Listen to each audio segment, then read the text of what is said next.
Uno. Hola chicos y chicas de quinto semestre, perdón. Están viendo en pantalla dos materiales que les subí, lo vamos a ver muy rápido. Este es una playlist del cambio climático, son 8 videos, 80 y tantos minutos entre todos. Pero pienso que la manera en la que lo aborda el canal es muy bueno. Además, cómo presenta la información, cómo presenta las fuentes, me parece extraordinario. Es de mucho interés para mí que vean el 8, 26 formas de luchar contra el cambio climático. Y lo dialogamos, solo lo dialogamos un poco el lunes. Es importante que lo vean de cara a pensar que la siguiente semana ustedes exponen, ¿no? Entonces, creo que a partir de ver este video pueden darse una mejor idea de cómo presentar información. No es tarea, repito, o sea, es un material, no tiene fecha de entrega ni nada, pero creo que sí los va a fortalecer bastante, ¿no? Luego tenemos otro material que es este de desigualdad, son 3 videos, 60 minutos más o menos entre todos, 68, pero en realidad hablan de este documento que se crea en el Colegio de México y bueno, ven aquí todos los que apoyaron, se llama Desigualdades en México 2018, es un informe, está muy bien hecho. Lo pueden revisar, tiene aspectos muy interesantes de la desigualdad en diferentes áreas, ¿no? Entonces, creo que es un libro base por bastante tiempo para tratar temas relacionados a la desigualdad. ¿Es bueno leer el libro? Sí, me parece que si primero ven el video, los videos van a entender mucho mejor lo que ya se especifica en ese libro, ¿no? Les dejo el enlace, les dejo los dos materiales, habían quedado pendientes, no decidía si dejárselos como una tarea o no. Al final decidí que no. Pienso que puede haber literal toda una clase, o sea, todo un semestre, si quisiéramos abordar cambio climático, si quisiéramos abordar desigualdad, hay mucho trabajo por hacer, pero al mismo tiempo ya hay mucho trabajo hecho. Entonces, si alguno o alguna está interesado en estos temas, creo que hay bibliografía suficiente para abordarla, ¿no? Eso no quita que yo les pueda proporcionar más material en esta parte de problemáticas públicas. Si hay alguna problemática muy en específico que quisieran saber, les puedo subir el material en este mismo estilo, videos si hay, el documento más oficial o de los más oficiales que tengamos. Y será cuestión de ustedes en una especie de autoaprendizaje completarlos. ¿De acuerdo?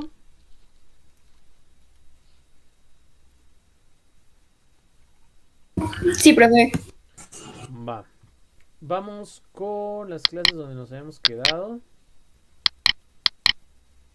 Y me había quedado yo hasta por acá abajo, desigualdad, marginación. Insisto que esto es como un brevario, o sea, es muy corto, no hay muchas cosas que ver, espero que con la exposición que ustedes hagan se amplíen.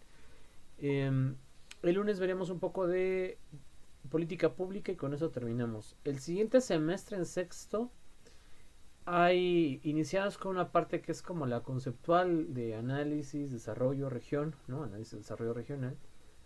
Luego se ven algunos elementos teóricos, se ven algunas fórmulas y se hacen algunos ejercicios. Pero pienso que al inicio, después de ver ciertos conceptos teóricos, podemos apretar un poco y ver más ahí de política pública, ¿no? No tanto como para completar este semestre, más bien pensando en ir especializando un poco más las materias, ¿no? Es probable que en unos años haya alguna reforma, o mejor dicho, tiene que haber alguna reforma al contenido temático y es probable que se cambien algunas cosas, ¿no? Pero la idea es tener la base de la mayoría. Vamos a continuar con esto. Otro de las grandes problemáticas que tenemos, que por cierto les tengo que subir este material, ahorita se lo subo. El de los principales problemas sociales de México es un extraordinario texto. Muchos expertos se reúnen a hablar de estos temas. Esto solo es una como probadita para que también sea como un punto de partida de cualquier investigación que ustedes hagan. Tristemente, ahora hay una tendencia en la que es necesario justificar, reforzar, fortalecer, pónganle el nombre que quieran, al hecho de que lo que tú hagas y los hallazgos que vas encontrando, pues debes de buscarles un sustento teórico, ¿no? Esto no siempre fue así en las ciencias sociales, o sea, es decir, hay muchos todavía, y había muchos científicos sociales que lo que hacían era hacer sus ensayos, hacer sus tesis, sus experimentaciones, sus investigaciones cuantitativas, cualitativas, y presentaban sus resultados y eran muy válidos. Hoy en día se ha especializado tanto todo y se ha complejizado tanto todo que muchas veces nos basamos en indicadores, en métricas, en rúbricas, para tratar de darle un toque más de calidad y de eficiencia a muchas cosas. Y la academia no se ha escapado de eso. Por lo tanto, ahora es una norma común el que cites fuentes, el que veas que otros estudios coinciden contigo, cuáles no, quién ha hecho algo parecido, ¿no? Y de una u otra manera adquieres validez con esto. Ya veremos en análisis del desarrollo regional el siguiente semestre los conceptos de validez y de confiabilidad, pero básicamente se refiere a que si tú reproduces tu metodología en otro periodo de tiempo, llegas a los mismos resultados, ¿no? Y el otro es que si alguien más reproduce tu metodología, va a llegar a los mismos resultados o a resultados muy similares. Estos son los principios de confiabilidad y de validez en un trabajo que hoy se buscan más que nada. De este texto, estas son las principales problemáticas que enfrenta México, ¿no? No quiere decir que no las enfrente el mundo, sí, pero esto está interesante porque son las que en México más se han destacado. Y una de ellas, sin lugar a dudas, es la inseguridad, ¿no? Dice que de acuerdo con la encuesta nacional de victimización y percepción sobre seguridad pública, que la hizo el INEGI, para el 57.5% de la población que son mayores de 18 años, uno de los temas que más les preocupa es la inseguridad. Y los entrevistados coinciden en esta problemática, pues en estadística léxica, el 26.35% de las entrevistas que se hicieron tocan este tema. Si ustedes mencionan, o si yo les preguntara cuáles son las principales problemáticas que observan, bueno, verán a lo mejor algunas muy localizadas, no sé, baches, topes, parques, escuelas, fugas de agua, pero invariablemente estoy seguro de que terminaríamos llegando a inseguridad. Aquí hay elementos muy interesantes, y es que no, la inseguridad a veces es más la percepción de inseguridad que la inseguridad en sí misma. Por ejemplo, en la época de Felipe Calderón, realmente la situación se puso muy crítica en gran parte del país y la percepción no era tan así. Y luego con Peña Nieto sucedió lo mismo y la percepción no era tan así. Hoy con Andrés Manuel yo diría que estamos como que en las mismas condiciones y sin embargo a veces la percepción pareciera que es como a que hay peores condiciones ahora que antes, cuando estadísticamente hablando eso no es cierto. Aquí, ¿qué influye? Influye mucho el llamado cuarto poder, ¿no? Que así se le denomina a los medios de comunicación e información, a la prensa. Y de la prensa, tristemente, también se ha convertido en una empresa más, ¿no? O sea, quizás en los albores de la industrialización y antes, el periodismo tenía esta bondad de informar a la gente, ¿no? De querer llevar la información a través de periódicos, a través de otros medios, como pudo haber sido la radio en sus primeros años. El informar de muchas cosas. Hoy en día las casas periodísticas no son más que una empresa más que solo quieren vender, ¿no? Ellos quieren vender periódicos, vender notas, vender clics en sus páginas, y si para eso tienen que falsear la información, alterarla de algún modo, lo van a hacer, ¿no? Está comprobado, hay muchos informes sobre esto, los pueden buscar en internet. Inclusive uno de los periódicos que históricamente era más reconocido por su veracidad, como era el New York Times, tiene un estudio de que aproximadamente el 60% de su información está alterada de una u otra forma, ¿no? No termina por ser mentira, pero sí altera la percepción de. Entonces, si un medio entre comillas tan confiable como este presenta esta serie de casos, no se pueden imaginar pues todos los periódicos nacionales, todos los noticieros nacionales, noticieros como Fox News, como BBC, también lo tienen, ¿no? ¿Cuál es la mejor fuente de información? En los videos de cambio climático que les dejé se lo van a topar. De hecho hay una parte en la que él dice, bueno, ¿y a quién le hacemos caso si encontramos informes tanto a favor como en contra del cambio climático? Tanto que prueban su existencia como que niegan la misma. Sucede lo mismo con cualquier tema, ¿no? Las mejores fuentes son fuentes especializadas. Por ejemplo, las revistas indexadas de CONACYT, ¿no? Que a mucha gente le va a dar flojera buscarlas y leerlas. A nosotros no, porque de eso vivimos. Y también ciertos organismos institucionales especializados, sus informes de hecho son honestos, es solo que no se les voltea a ver mucho. Los de la CEPAL, los del Banco Interamericano del Desarrollo, los de la Oxfam, eh, son muy buenos trabajos, ¿no? Los de institutos privados como por ejemplo el Colegio Mora o el Instituto Mora, como el Centro de Estudios Espinosa Iglesias,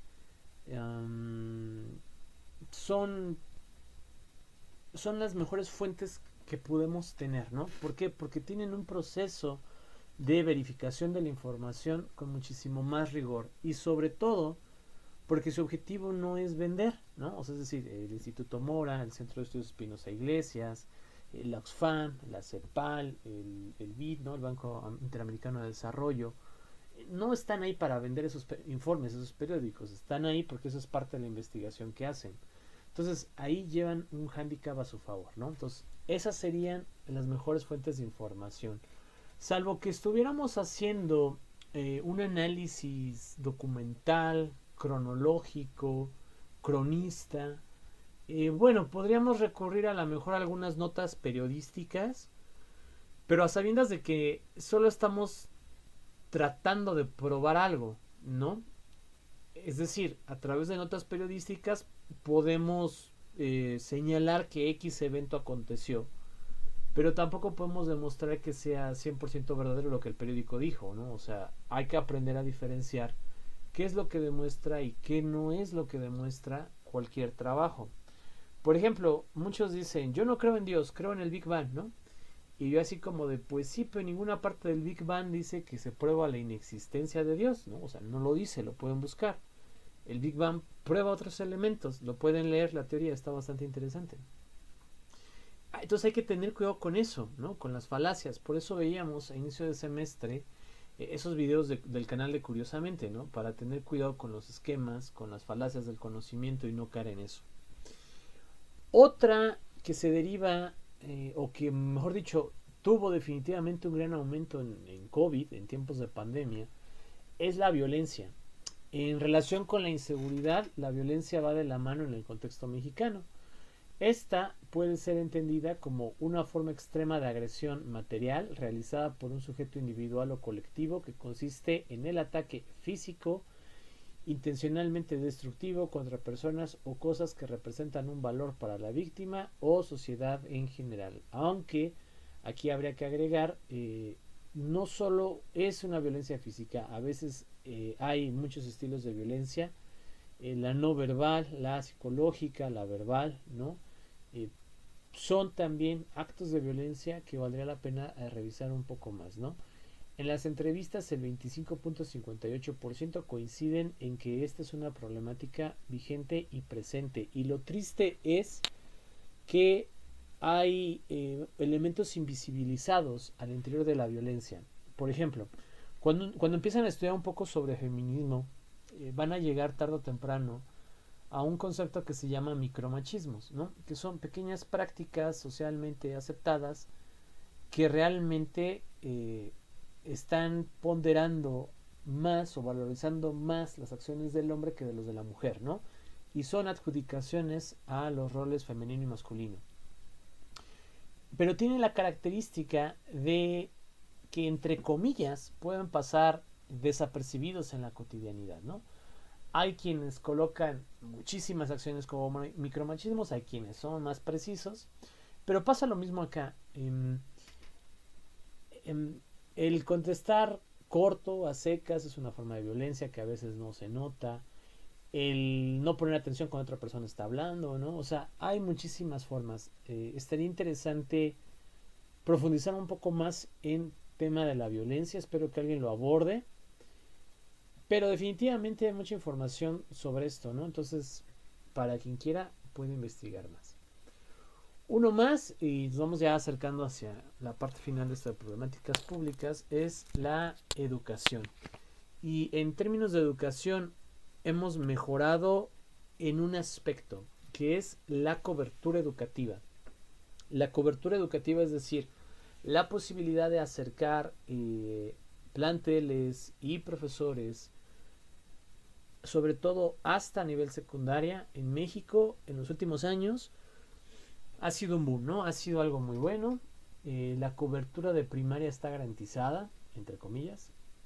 Secundaria hacia allá va, bachillerato hacia allá va, pero el máximo problema o la máxima deuda de la educación mexicana, más allá de la calidad, que eso es punto y aparte, se da en el nivel de bachillerato.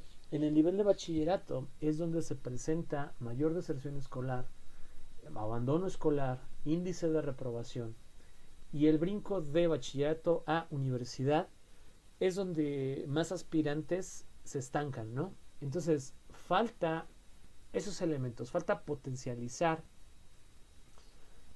ese punto educativo. Ahora, la calidad del sistema educativo mexicano pues deja mucho que desear, ¿no? Y volvemos al punto, sería todo un semestre de hablar de educación. El problema es que se privilegia un conocimiento repetitivo y memorístico, poco práctico, con poca formación de capacidades, de técnicas y de instrumentos para la vida cotidiana, sobre todo en la actualidad. Entonces, es un elemento a tratar.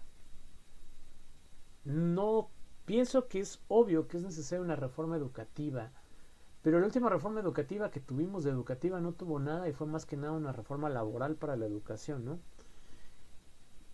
Habrá que ver qué modelos se pueden adaptar. Hay modelos nórdicos donde los alumnos se les hace a determinada edad, si no me equivoco es como el equivalente al primer año de primaria para nosotros, y se ven aquellos sectores que al alumno más le llaman la atención, ¿no? Aquellas variables donde el alumno demuestra ser más capaz, y a partir de eso se le educa en todo lo demás, ¿no? Por ejemplo, si al alumno le gusta mucho la Fórmula 1, ¿no? Es un decir, se me ocurrió ahorita, va a aprender física, comercio, economía, medio ambiente, biología, administración, mecánica, todo relacionado a partir, por ejemplo, del fenómeno de la Fórmula 1, ¿no? O sea, y se puede explicar, ¿no? Porque también hay relaciones sociales, procesos químicos, o sea, política, ¿no? Entonces, ese es un enfoque que se da en algunas escuelas allá.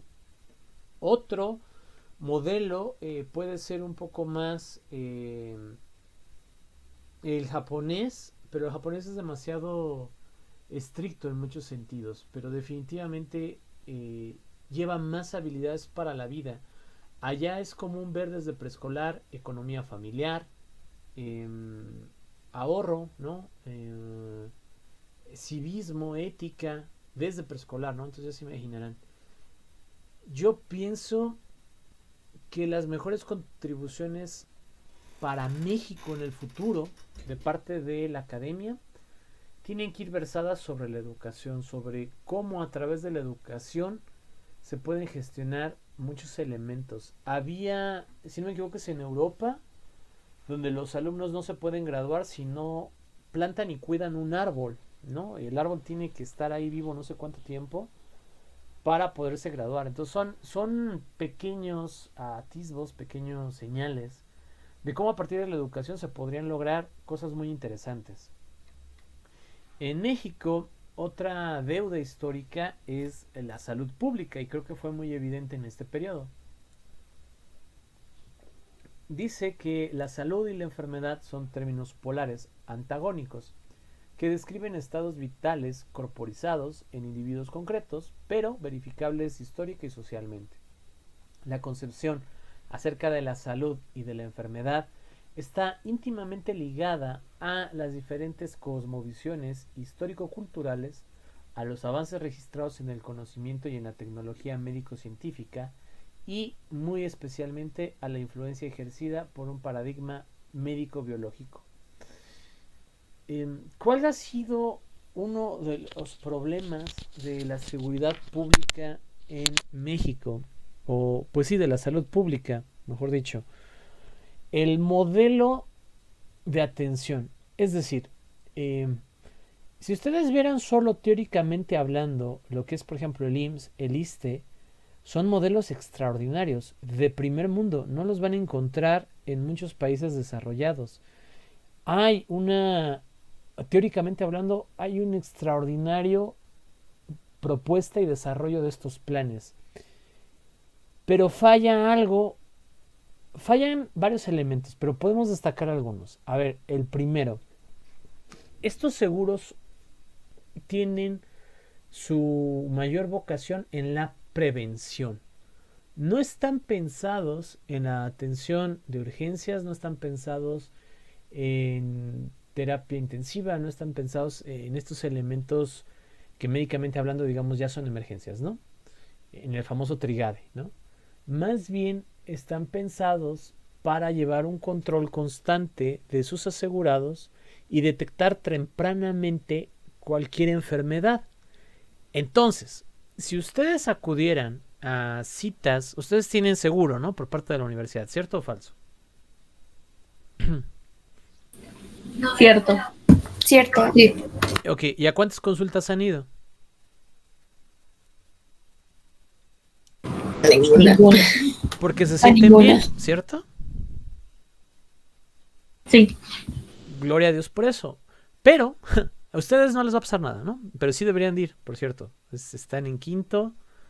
Si no tienen su carnet, infórmense y sáquenlo en enero y les queda sexto, séptimo y octavos. Es un año y medio de cobertura médica muy buena, créanme, ahí voy. ¿Qué pasa? Hay enfermedades, por ejemplo, hay enfermedades muy escondidas, difíciles de diagnosticar. Hipertiroidismo, hipotiroidismo, sobre todo también problemas relacionados a... Es la adquisición de vitaminas, pero no me acuerdo, a la asimilación de vitaminas y nutrientes. A veces el colesterol y los triglicéridos no se notan en la cotidianidad, sino hasta que son demasiado tarde. Entonces, por ejemplo, la idea es la siguiente. Van, sacan su carnet médico general, los pesa, los mide, les toma la presión, todo está bien, a ver, estilos de vida, ¿no? Ah, sí, muy bien. Si ahí no salta ninguna alarma, es probable que los canalicen primero a nutrición o les den cita, nos vemos dentro de 3, 4, 6 meses, ¿no? En esas citas constantes, o sea, si cada usuario del seguro fuera constantemente, se detectaría, oiga, ¿sabe qué? Aquí por X o Y motivo veo estas características, lo mando acá. Ah, pues sí, efectivamente, tiene poca asimilación de vitamina D y él le va a esto, ¿no? O de hecho salió con el colesterol muy alto, tiene que tomar esto.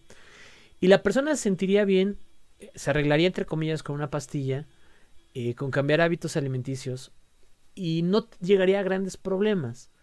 Pero como nunca van la mayoría, de repente ya les dio que ya sienten palpitaciones, que sudan mucho, que se ahogan, infartos, ¿no?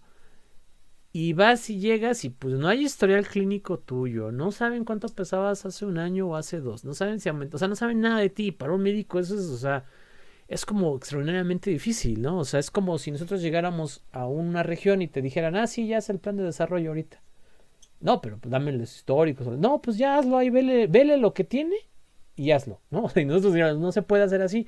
Así es lo médico, o sea, sin un historial médico no podemos diagnosticar de la mejor forma.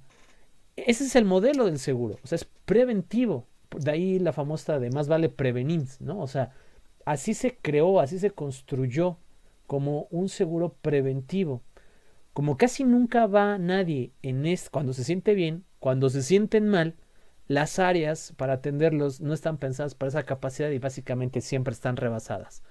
Por eso siempre es bien tardado que te operen, por eso siempre es bien tardado que haya consultas. Por eso, y por otro elemento que hay que destacar, que es la corrupción, ¿no? Que ha habido, hay y tristemente seguirá habiendo, porque faltan mecanismos de control mucho más fuertes. Em, es cierto, es que ha habido muchos niveles de corrupción dentro del seguro.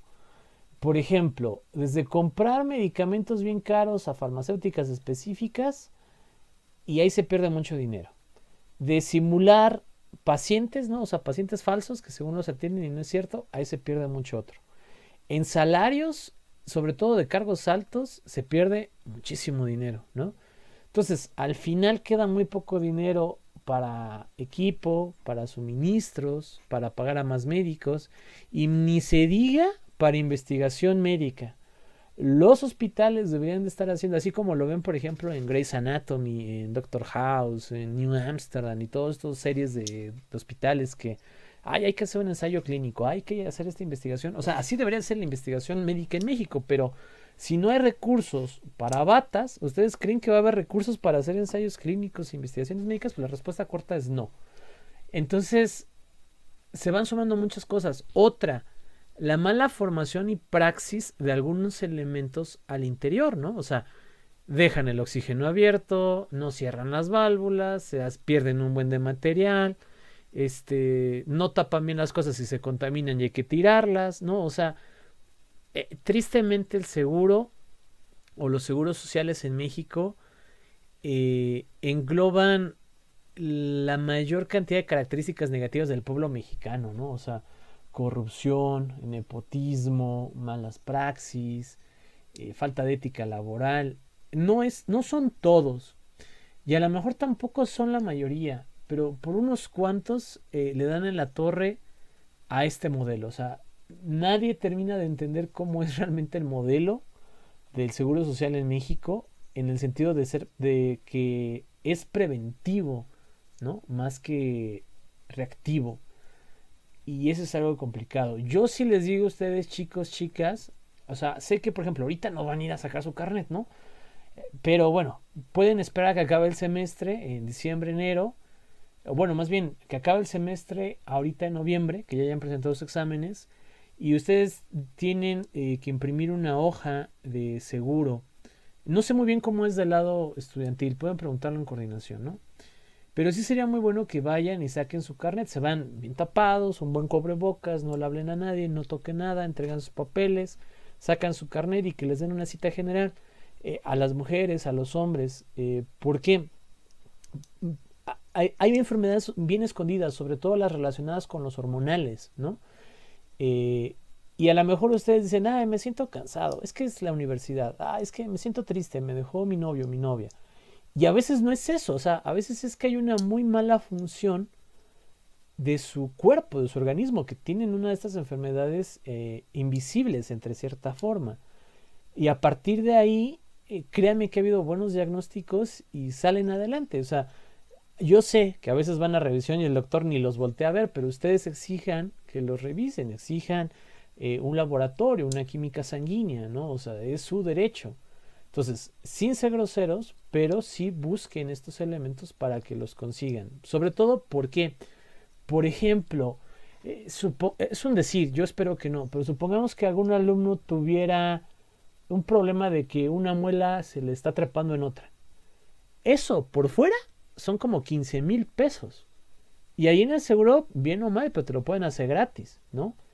Por decir una cosa, si de repente Dios no lo quiera, les da un problema de estos que el apéndice se inflama, afuera es carísimo. O sea, en el hospital privado más barato que ustedes quieran pensar, no van a pagar menos de 50,000 pesos una apendicitis.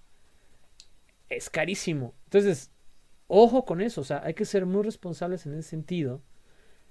Estén al corriente en sus papeles, porque no, o sea, no se les cobra, viene con parte de su colegiatura.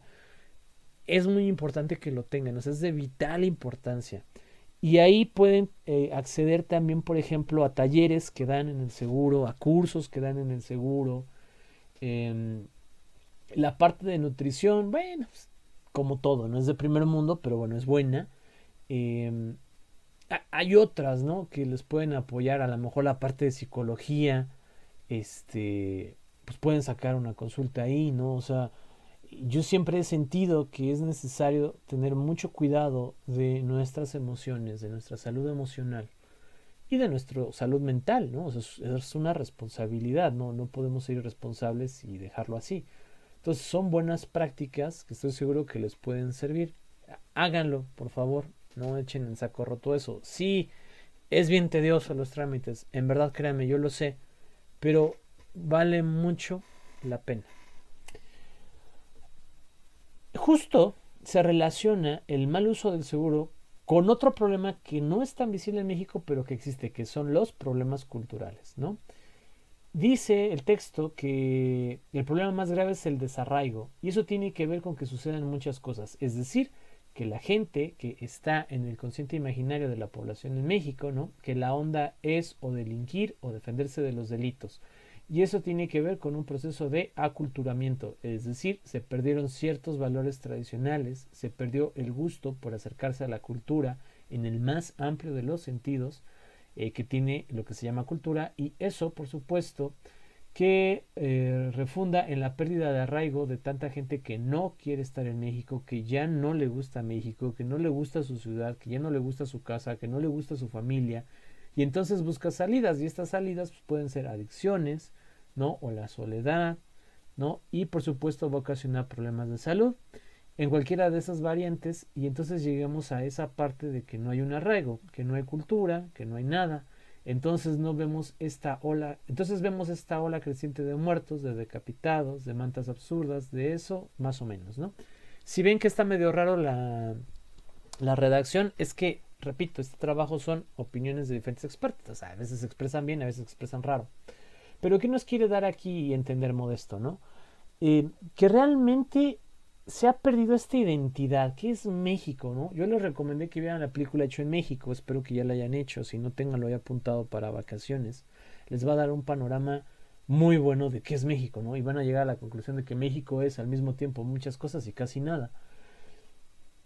Ya no hay estos lazos de identidad, ya ni siquiera entre compañeros de clase, ya ni entre maestros, ya no nos vemos como similares, como parecidos, más bien pareciera ahora que nos enfocamos en nuestras diferencias, en qué nos hace diferentes, y eso nos resta suma, ¿no? Nos resta la capacidad de unidad, nos resta la capacidad de luchar, y nos convierte en elementos susceptibles de ser culturalizados por otras ideas, por otras tradiciones, por otros pensamientos.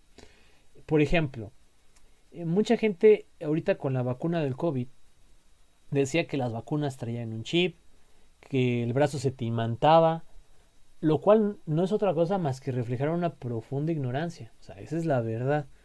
La parte de que se te imantaba el brazo está demostrado hace muchos años que eso lo pueden hacer muchas personas por la grasa corporal que tenemos. O sea, es decir, aunque no estén vacunados, si ustedes se ponen algo en el brazo, sobre todo después de haber hecho ejercicio, y si es de metal, es muy probable que se les quede pegado.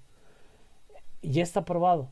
Entonces, hay gente, de hecho, que produce, pues no sé, cierto sebo, cierto aceite natural, con características tan peculiares que literal en la panza se pueden pegar cosas muy grandes, una llanta de carro o algo así, pero es por el efecto de la fricción con la grasa, ¿no? Eso es un fenómeno físico. Y sin embargo, aquí la gente cree que te van a meter una vacuna con chip.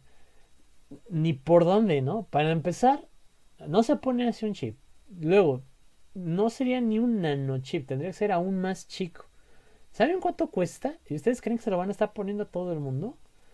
Si los ricos, que son ricos, que se ponen chips a propósito, les sale bien caro, ¿no? Si los perros que traen chip son bien caros, o sea, ¿creen que vale la pena invertir en eso? No. Luego dicen, es que la vacuna trae algo que te va a hacer más dócil. Y yo así como de sí, se llama televisión y lleva un buen de tiempo con nosotros, ¿no? Eso demuestra esa profunda ignorancia. Y luego viene vacuna contra la influenza y ahí viene todo el mundo a ponérsela. Y tú dices, esa vacuna no trae chip, esa vacuna, o sea, no, me explico, si una tiene, pues la otra puede tener, ¿no? Si A es igual a B y C es igual a B, luego entonces A es igual a C, simple lógica. Pero bueno, es esta pérdida también de elementos culturales. Que se relaciona con este otro, ¿no? O sea, van como de la mano estas tres cosas. La segunda es pérdida de valores u orientación de los valores. Concepción de un estado o condición de uno mismo o de otro o de uno mismo en relación con otros objetos y sujetos, ¿no? Que un sujeto individual o colectivo considera especialmente deseable de alcanzar o de conservar. y con una base en el cual juzga la corrección, la adecuación, la eficiencia y la dignidad de las acciones propias y ajenas. La sociedad tiene una serie de valores que preserva, que busca, que quiere alcanzar, pero ante la interculturalidad, que también es un concepto interesante, y ante la cada vez más cercana aldea global, con la globalización, realmente ahora exportamos valores de todos lados, ¿no? Como si fueran moda. Y un día se pone de moda esto, y un día se pone de moda aquello, y un día todos somos honestos, y un día todos somos transparentes, y el otro día no hay corrupción, o sea, y en realidad todo termina siendo una simulación, porque en realidad no hay arraigo de ninguno de estos valores, y a mí esta imagen del cementerio con las lápidas de los valores me parece extraordinaria y que puede expresar mucho mejor todo lo que se diga, ¿no? Hay gente, vi por ejemplo ahorita regresando a la Fórmula 1, ya saben que me gusta, se critica mucho que es muy contaminante y técnicamente sí, pero la mayoría de los procesos en la actualidad son extraordinariamente contaminantes. Esta clase que estamos teniendo es contaminante, ¿no? O sea, ni se diga cuánto estamos contaminando también por hora. Todas las clases en línea, sus tareas, sus trabajos, todos los documentos en línea que no lo pareciera, son contaminantes. Entonces, se hizo famoso, bueno, se hizo medio famoso, medio viral una chava que decía que la Fórmula 1 es para ricos que solo quieren destruir el medio ambiente o algo así, ¿no? Algo así dijo, parafraseando. Y la tipa con bolsas Gucci, con un montón de cosas. Entonces, o sea, tu bolsa igual contamina y es bien cara, ¿no? O sea, no cualquiera la puede comprar. Eh, entonces, es ese falso discurso de, ay, sí, somos bien honestos. Y en el examen pásame la respuesta, ¿no? Ay, sí, yo no soy corrupto. Y te para el tránsito y le das 50 pesos, ¿no? O sea, no ustedes, no ustedes. Hablo en términos generales. Pasa mucho en México, que la gente ve los errores de los demás y no se ve a sí mismo. Cree que lo que él hace no está mal porque lo hace para él, para su beneficio. Pero como los otros hacen algo mal que a él lo perjudica, lo ven como mal. Y no alcanzan a dimensionar la separación entre los dos, ¿no? O sea, robar es robar. Robarte un peso porque te dieron mal el cambio, te diste cuenta y no lo regresaste, o robarte 1,000,000,000. Es lo mismo, es robar. O sea, la acción es robar. Entonces, hay gente que valoriza más una, que valoriza más otra, ¿no? Y que eh, va cambiando su juicio de valor dependiendo de la situación. Y eso es muy peligroso. O sea, que tu juicio de valor sea tan maleable es peligroso. Y esto conlleva a problemas de identidad. O sea, al final de cuentas, una de las cosas que más está potencializando a los sectores más jóvenes de México no tienen ni la menor idea de qué son. Y no es por afán de ofender a nadie, pero por eso se han construido tantas tribus urbanas, por eso se han generado tantos géneros, ¿no? Yo vi por ahí un informe, no me acuerdo muy bien quién lo dio, pero es parte de la comunidad LGBT, que describía que creo que había más de 200 géneros, ¿no? O sea, ¿se imaginan más de 200? O sea, no sé cuántos elementos hay en la tabla periódica, pero yo creo que no son ni 100 y no tengo ni la menor idea de cuáles son. O sea, ¿se imaginan 200 géneros? O sea, a mí se me escaparía totalmente, ¿no? ¿Cuántas preferencias sexuales hay en la actualidad? Vaya, porque parte de es la falta de identidad, que no te terminas reconociendo con nada de lo que te rodea, porque lo que te rodea al mismo tiempo es homogéneo que heterogéneo, ¿no? O sea, suena raro, pero es así. Y ahora existe esa libertad premiada por el capitalismo de tú sé lo que tú quieras. Tú eres libre, tú tienes tu libertad, gózala, disfrútala. Si es tu gusto, ¿qué tiene de malo? Tiene mucho de malo, pero no quiero entrar en detalles. Lo que pasa es que va cambiando con el tiempo, ¿no? O sea, hay prácticas que regresan, prácticas que se van. Por eso es bueno saber un poco de historia. Hay un libro de Octavio Paz, no me acuerdo si es... Creo que sí es En el laberinto de la soledad, donde él habla de un concepto de máscaras, ¿no? Por eso está esta imagen aquí así, en el cual dice que solemos llevar diferentes máscaras, una máscara en sociedad, una máscara en familia y una máscara personal. Es decir, son 3 ámbitos de nuestra personalidad que nos comportamos de manera diferente en cada uno de los escenarios en los que estamos. Y es así, lo pueden ver, no es algo malo per se, es algo que sucede. seguramente algunas cosas, algunos más, algunos menos, algunas más, algunas menos, se comportan diferente en familia que en la escuela, que en su Instagram, ¿no? Yo no voy a balconear a nadie, pero recuerdo, por ejemplo, una compañera que en la secundaria lo primero que hacía llegando era irse al baño y subirse la falda hasta acá arriba, ¿no? Para que se convirtiera en minifalda. Y antes de salir de la escuela iba al baño para bajarse la falda y se convirtiera en falda de monja, ¿no? Entonces en la escuela llevaba minifalda y en casa de sus papás llevaba falda. Si eso ya lo hace una chica de secundaria con toda la inexperiencia, inmadurez que eso conlleva, pero lo hace para de una u otra manera encajar o tener una identidad, ¿no? Más o menos construida, no estamos diciendo si es una buena o una mala identidad, es solo una identidad. ¿Cuánto y más no harán otras personas, ¿no? Yo tengo conocidos que en Facebook, como ahí su familia tiene Facebook, son todos unos santos, todos muy buenos, dadivosos, dedicados, ¿no?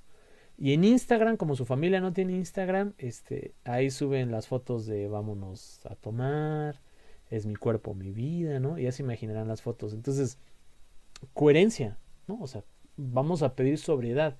¿Quién eres? Sería la pregunta. O sea, realmente quién eres, ¿no? Entre todas tus múltiples máscaras, ¿quién eres tú? Y así le pasa a México, ¿no? Y esto es muy importante reconocerlo. México tiene traumas históricos con la identidad, con la aceptación, con la discriminación. No es casualidad que la encuesta de discriminación en México refleje que la principal causa de discriminación es la apariencia física, ¿no? O sea, es increíble. Después ser indígena, pero la primera, la apariencia física. Y vemos cómo tanta gente invierte tanto dinero en su apariencia física a lo bruto, con todo respeto.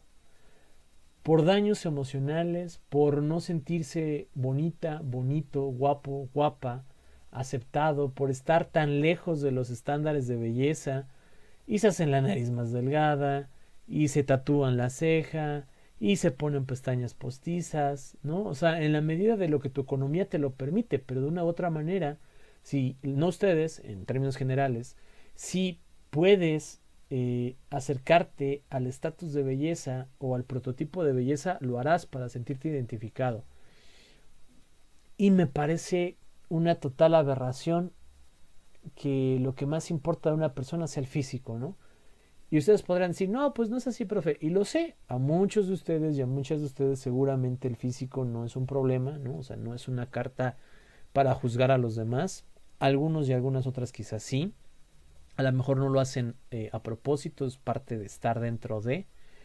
Pero las estadísticas reflejan que la apariencia física es una de las cosas que más dinero genera, que más dinero se gasta y que la gente más está buscando. Hay un documental, llamémoslo así, en Netflix, que se llama En pocas palabras. No sé si sea original de Netflix, a lo mejor está por otro lado, pero bueno, se llama En pocas palabras. Y en pocas palabras, como su nombre lo dice, en muy pocas palabras te dan a entender la historia de un fenómeno.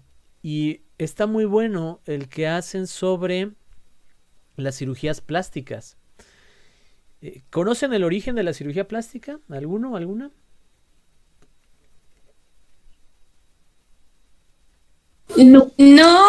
No, pero sí he visto el programa, bueno, es la serie de Netflix de pocas palabras y sí tiene documentales muy buenos. Sí, son muy buenos porque también tienen las fuentes, ¿no? O sea, aguas con las fuentes lo son todo. Gracias, compañera. Sí son muy buenos, véanlos, ¿no? O sea, si un día tienen un ratito de ocio, vean eso, mejor ver eso que La Rosa de Guadalupe. A menos que estén haciendo un trabajo sobre La Rosa de Guadalupe. ¿Alguien idea del origen de la cirugía estética? ¿De la cirugía plástica? No, profe. Inicia a partir de la Primera y la Segunda Guerra Mundial para tratar de recomponer los rostros desfigurados de muchos soldados. Si son sensibles a las imágenes, no lo busquen porque son muy fuertes. Pero si aguantan, pues imagínense personas sin quijada, ¿no? con todo esto cocinado por el gas, por algún químico, hay un rechazo hacia ellos, ¿no? O sea, es como, a ver, ojo con esto. El instinto de rechazo es hasta cierto punto natural. No que esté bien, ojo, no que esté bien. Pero instintivamente se puede activar. ¿Por qué? Cuando tú te enfrentas a algo desconocido te da miedo. Por ejemplo, si están en su casa y supongamos están en la sala y van a su cuarto y su cuarto está sin luz, salvo que tengan algo muy clavado con la oscuridad, pueden entrar a su cuarto y prender la luz, o sea, no les va a dar miedo. Pero si están en otro lugar, ¿no? Recorriendo un museo, en una posada, en un hotel, en una atracción de la feria, y ven un cuarto oscuro, entrar les puede producir inicialmente miedo. Es un reflejo de preservación, de conservación. Si ven un animal raro, les puede producir miedo. Es un instinto de conservación. Si van a un ecoturismo y hay una tirolesa y no la conocían y les dicen súbete, lo primero que puedan sentir es miedo. Es un instinto de conservación. Luego entonces también se activa cuando ves a una persona desfigurada, porque no es, digamos, lo común, lo normal. Ojo, no tiene nada de malo. Aprendan a usar bien los conceptos. La mayoría de las personas no tienen una malformación o desfiguradas. ¿Tiene algo de malo? No, para nada. ¿Deben de ser discriminados? No, para nada. ¿Naturalmente te puede surgir un instinto de rechazo? Sí. Y pasa. Y no lo podemos obviar. Porque obviarlo sería negarlo y sería que se mantuviera. No, pasa, pero hay que luchar contra él, ¿no? O sea, hay instintos de preservación que no sirven socialmente. Y ese es uno, por ejemplo, ¿no? Hay que luchar contra ellos. La televisión te ha metido mucho en la cabeza, por ejemplo, el concepto de cholo, ¿no? O de malandro. Y seguramente a su mente se les vino a cada quien un malandro, como ustedes se lo imaginan. Eso es un estereotipo. Quiere decir que a todas las personas que se parezcan a eso, tú vas a tener un trato diferenciado. No a propósito, o sea, es una reacción del cuerpo, pero tú la puedes controlar y comportarte adecuadamente con todas estas personas, ¿no? O sea, hacia eso es lo que hay que ir. Hay personas que son racistas y no quieren ser racistas, o sea, es decir, a ver, hay personas que crecieron con padres que eran totalmente racistas, ¿no? O sea, totalmente discriminadores de los afrodescendientes y decían son unos criminales, son unos ladrones y el niño crece con eso y se hace grande y pues les tiene miedo y al mismo tiempo se da cuenta y dice, ¿sabes qué? Soy racista y no quiero serlo, pero tengo todos estos traumas y hay tratamientos, ¿no? O sea, por eso les digo, hay que reconocer esos elementos para poder combatirlos, ¿no? Ahora, en esa sociedad de la Segunda Guerra Mundial, casi nunca nadie había visto estas consecuencias tan desastrosas de la guerra. La Segunda Guerra Mundial, si la primera fue una carnicería, la segunda fue una barbarie, ¿no? Rostros desfigurados, amputaciones, o sea, no tienen ni una idea de entrar a profundidad en la Segunda Guerra Mundial, la cantidad de cosas tan deshumanizadas que se van a topar. Y los médicos se daban cuenta pues de que esta gente se sentía mal porque se veía mal, porque era rechazada. E hicieron todo lo posible porque se parecieran a lo normal, ¿no? A la media, a la moda, a lo común, a lo frecuente, estadísticamente hablando. Y ahí surgen las primeras operaciones faciales, las primeras prótesis faciales, prótesis en extremidades, ¿no? A partir de la medicina, de querer regresarle a todas estas personas una condición de normalidad, ¿no? La normalidad no es mala, de hecho es lo deseable, ¿no? O sea, por algo se llama normal. La normalidad cambia, sí, cambia, se va adaptando, cambia lentamente, pero cambia. Antes lo normal era que la mujer no opinara, hoy en día es normal que hable. Reconocer qué es normal y qué no es normal no es un juicio de valor, es un juicio estadístico, nada más.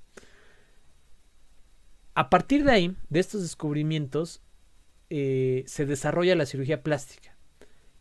Y de repente, pues no falta a quien se le ocurrió, A partir de la cirugía plástica se pueden hacer pequeños recortes de si tu nariz es muy gorda, ¿no? Y lo bello es lo estético y lo delgado, pues ya sabemos que te podemos cortar aquí y aquí y quedas. Y de repente se hace un switch y la cirugía plástica hoy casi nunca se le relaciona a la medicina, ¿no? Como labio leporino, quemaduras y otras cosas. Y casi siempre se le relaciona a la belleza, ¿no? Cuando la cirugía plástica es muy noble, ¿no? O sea, es muy noble.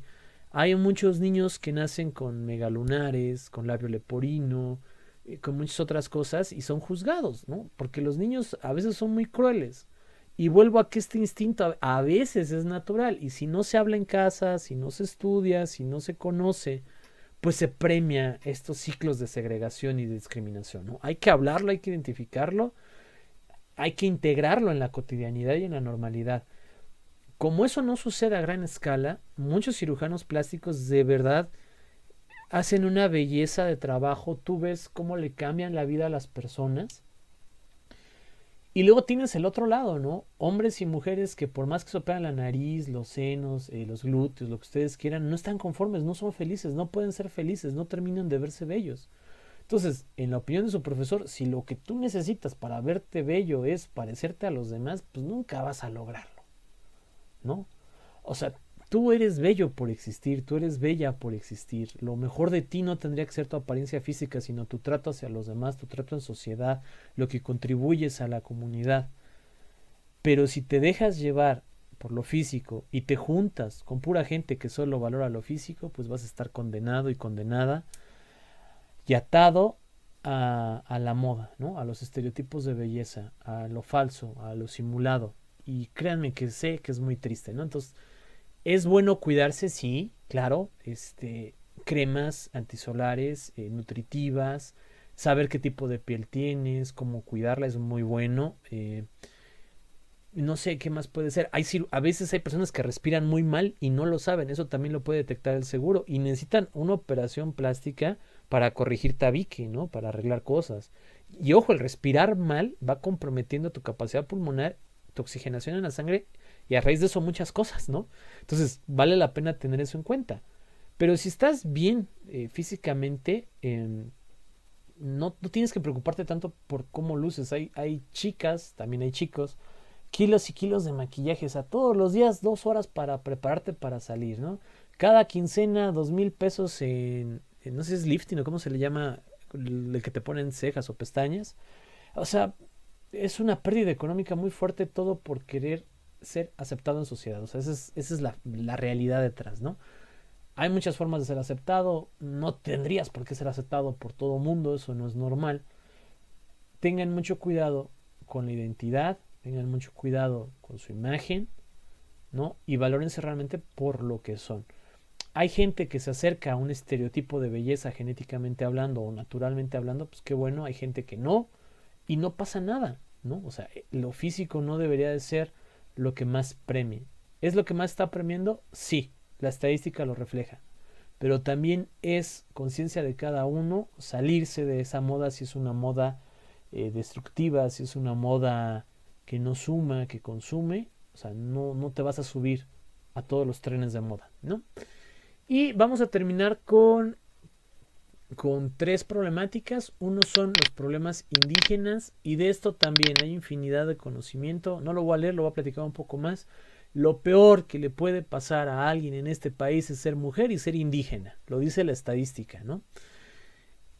Son las que más son discriminadas, las que peores tratos reciben, las que menos créditos les aprueban, las que menos oportunidades laborales encuentran, las que viven condicionadas a prácticas tradicionales, locales, discriminativas, ¿no? En términos de lo que nosotros entendemos como discriminativo, y sufren bastante, ¿no? Ser hombre indígena tampoco es garantía de mejorar mucho, o sea, sí mejora un poco la condición, pero también te enfrentas a discriminación, a malos tratos. De hecho, hay aquí creo que es no, no, estoy aquí revisando unos trabajos.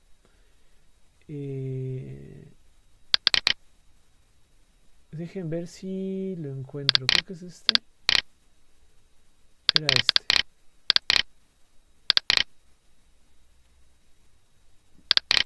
segundo. Creo que sí era este de Claxo. A ver, voy a pausar. Les voy a mostrar un documento. Denme un segundo. Este es del Banco Interamericano de Desarrollo. Salió en junio del 2009. ¿Julio del 2009? No me acuerdo. Por aquí dice junio. Y habla sobre la diversidad étnico-racial en México y su influencia en la movilidad social. Saben que el tema que yo estudio es movilidad social.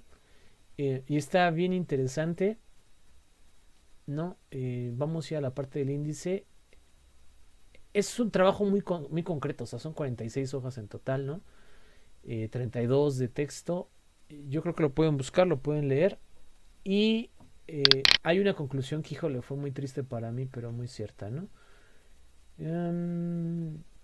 Esta parte de aquí dice: la movilidad económica se concentra en la parte alta de la distribución para la población blanca. Es decir, el no moverte de clase social, o sea, mejorar tu ingreso, tu riqueza y tu bienestar en la gente que es blanca, solo se da en los niveles de hasta arriba, ¿no? O sea, llegar hasta arriba es difícil. En los otros niveles sí hay movilidad. Mientras que se exacerba en la base, o sea, no hasta arriba, hasta abajo, para los pueblos indígenas y afrodescendientes. Esto implica que mientras las personas autoidentificadas como blancos, mestizos y otros heredan riqueza, los afrodescendientes y pueblos indígenas en México heredan pobreza. O sea, que esta sea una conclusión de un estudio estadístico, cuantitativo, de una fuente como es el Banco Interamericano de Desarrollo, tiene que doler muchísimo. O sea, son terribles los casos, chicos, por donde se le quiera ver a nuestros indígenas, ¿no? Gente, o sea, de barbaries como, por ejemplo, agarraban un indígena y lo golpeaban, ¿no? La policía. Y en su medio español, porque muchos no hablaban español, estoy hablando de hace 20 años, ¿no? Por ejemplo, si al día de hoy todavía muchos no lo hacen, pero bueno. Y le decían, ¿te quieres ir? Y él, pues sí, no, ya deja de golpearme. Pues fírmale aquí, ¿no? Pues, y no sé firmar, pues ponla ahí tu huella. Ponían su huella y para la cárcel, porque había firmado su confesión de que él es el que había matado a tal persona. O sea, eso fue una práctica muy común. Muchas cárceles en México están llenas de población indígena que no tiene ni la menor idea de por qué están ahí. O sea, no saben de qué los acusaron. Y gracias a Dios también que hay abogados y abogadas tan humanos, ¿no? Que hay proyectos de defensa indígena, ¿no? Y a muchos indígenas los han sacado de la cárcel porque no había ninguna prueba real de que habían cometido un delito, ¿no? O sea, y perdón si me sale un poco la risa, pero es que es porque no puedo terminar de entender lo cruel o subversivo que esto es, ¿no? O sea, lo tan inhumano que tienen que ser ciertas personas para abusar de otra, ¿no? Sin importar si es condición de indígena o no. El que tú hayas accedido a cierta educación, conozcas ciertas cosas, tengas cierto nivel económico, muchas veces ni dependió de ti, dependió de tu contexto y de tu familia y de tu lugar de origen, ¿no? Y que lo uses para abusar de otras personas que no tuvieron las mismas oportunidades que tú, es totalmente inhumano, es totalmente mezquino, es totalmente marginal, segrario, ¿no? O sea, no ese estilo de personas de veras que espero, pues no sé, o sea, que cambien, sinceramente, porque ese estilo de vida al final no deja nada bueno, yo lo sé, ¿no? Es terrible esa situación. Y ha habido muchas mejoras en términos no sé si el concepto es indigenismo en México, pero bueno, en términos de los indígenas, ha habido muchas cosas a favor. En los últimos años se han mejorado muchas cosas, pero faltan muchísimas más, ¿no? Entonces, este texto por ahí anótelo, está muy bueno, está muy cortito. Y regresamos con la presentación, que era esta.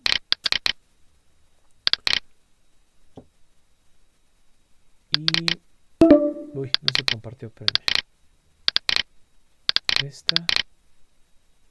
Ahí va.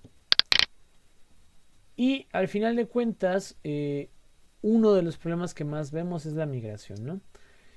Los problemas en calidad de vida, en salud, en empleo, en ingreso, en cultura, hacen que muchas personas opten porque la mejor opción es cambiar del lugar donde viven, ¿no? O sea, irse hacia otro lugar, irse hacia otro lado. Y la migración se ha convertido en un elemento natural, pero penalizado artificialmente por las fronteras. Es decir, el tú cambiarte de un lugar con la esperanza de ir a otro donde va a haber mejores condiciones es lo más natural del mundo. Lo ha hecho el ser humano por milenios, ¿no? El que te prohíban hacerlo porque cambias de frontera entre países, las fronteras son virtuales. O sea, las fronteras son creación humana. Eso sería lo raro, eso es lo extraño, ¿no?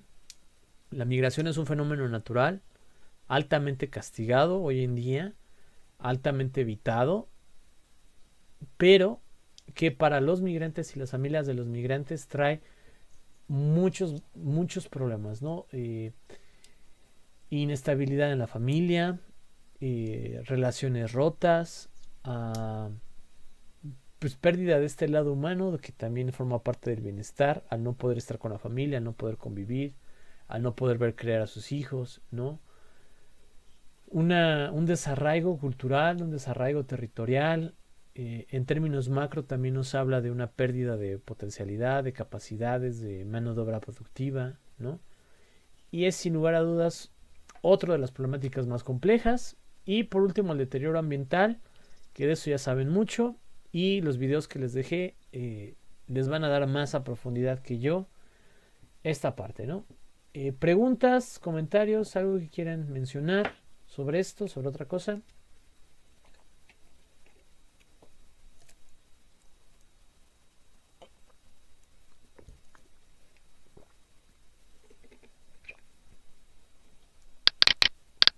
¿Nadie? Por mi parte, no. Bueno, no. Va, gracias Esmeralda. Pues lo dejamos aquí por hoy. Los veo. ¿Cuándo nos vemos? ¿El martes? Sí, ¿no? Sí. Sí, profe. Nos vemos el martes. Sí, profe. Espero que ya traigan o ya hayan subido las exposiciones a algunos para poder platicarlas, ¿no? De cara a que exponen el siguiente jueves. Y vemos un poquito de política pública el martes, ¿va? Sí, profe. Va, chicos, chicas, que estén muy bien. Cuídense. Gracias, profe. Hasta luego.